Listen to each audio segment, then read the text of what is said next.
2 Chroniques, chapitre 20. Après cela, les fils de Moab et les fils d'Ammon, et avec eux les Ammonites, marchèrent contre Josaphat pour lui faire la guerre. On vint en informer Josaphat en disant : Une multitude nombreuse s'avance contre toi depuis l'autre côté de la mer, depuis la Syrie, et ils sont à Hatzaton Tamar, qui est en En-Guédi. Dans sa frayeur, Josaphat se disposa à chercher l'Éternel, et il publia un jeûne pour tout Juda. Juda s'assembla pour invoquer l'Éternel, et l'on vint de toutes les villes de Juda pour chercher l'Éternel. Josaphat se présenta au milieu de l'assemblée de Juda et de Jérusalem, dans la maison de l'Éternel, devant le nouveau parvis. Et il dit : Éternel, Dieu de nos pères, n'es-tu pas Dieu dans les cieux, et n'est-ce pas toi qui domines sur tous les royaumes des nations? N'est-ce pas toi qui as en main la force et la puissance, et à qui nul ne peut résister? N'est-ce pas toi, ô notre Dieu, qui as chassé les habitants de ce pays devant ton peuple d'Israël, et qui l'a donné pour toujours à la postérité d'Abraham qui t'aimait? Ils l'ont habité, et ils s'y ont bâti un sanctuaire pour ton nom en disant : Si nous survient quelque calamité, l'épée, le jugement, la peste ou la famine, nous nous présenterons devant cette maison et devant toi, car ton nom est dans cette maison. Nous crierons à toi du sein de notre détresse, et tu exauceras et tu sauveras. Maintenant, voici, les fils d'Ammon et de Moab et ceux de la montagne de Séhir, chez lesquels tu n'as pas permis à Israël d'entrer quand il venait du pays d'Égypte, car il s'est détourné d'eux et ne les a pas détruits. Les voici qui nous récompensent en venant nous chasser de ton héritage dont tu nous as mis en possession.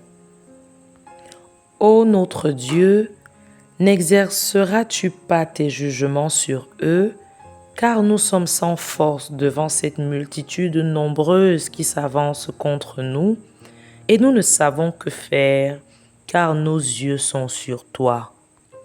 Tout Juda se tenait debout devant l'Éternel, avec leurs petits-enfants, leurs femmes et leurs fils.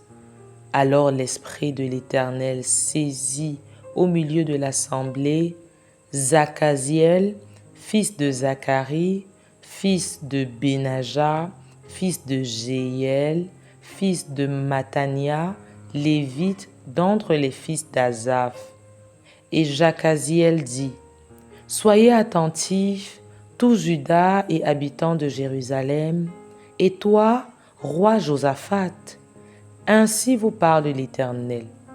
Ne craignez point et ne vous effrayez point devant cette multitude nombreuse, car ce ne sera pas vous qui combattrez, ce sera Dieu. Demain, descendez contre eux, ils vont monter par la colline de Tits, et vous les trouverez à l'extrémité de la vallée, en face du désert de Jéruel. Vous n'aurez point à combattre en cette affaire. Présentez-vous, tenez-vous là, et vous verrez la délivrance que l'Éternel vous accordera. Juda et Jérusalem, ne craignez point et ne vous effrayez point. Demain, sortez à leur rencontre, et l'Éternel sera avec vous. Josaphat s'inclina le visage contre terre, et tout Juda et les habitants de Jérusalem tombèrent devant l'Éternel pour se prosterner en sa présence. Les Lévites d'entre les fils des Kéatites et d'entre les fils des Coréites se levèrent pour célébrer d'une voix forte et haute l'Éternel, le Dieu d'Israël. Le lendemain, Ils se mirent en marche de grand matin pour le désert de Tekoa. À leur départ, Josaphat se présenta et dit: « Écoutez-moi, Juda et habitants de Jérusalem. Confiez-vous en l'Éternel, votre Dieu, et vous serez affermis.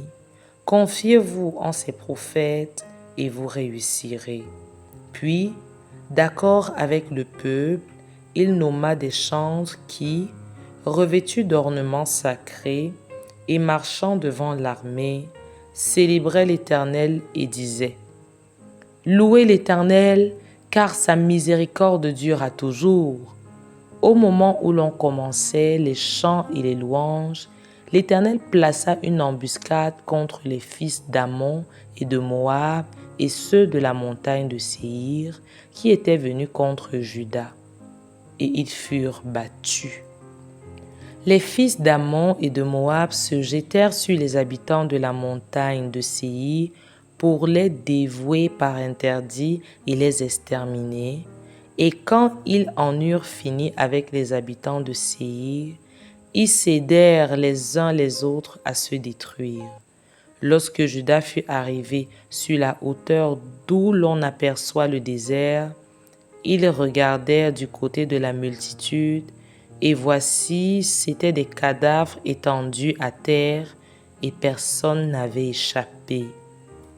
Josaphat et son peuple allaient prendre leurs dépouilles, et ils trouvèrent parmi les cadavres d'abondantes richesses et des objets précieux, et ils en enlevèrent tant qu'ils ne purent tout emporter.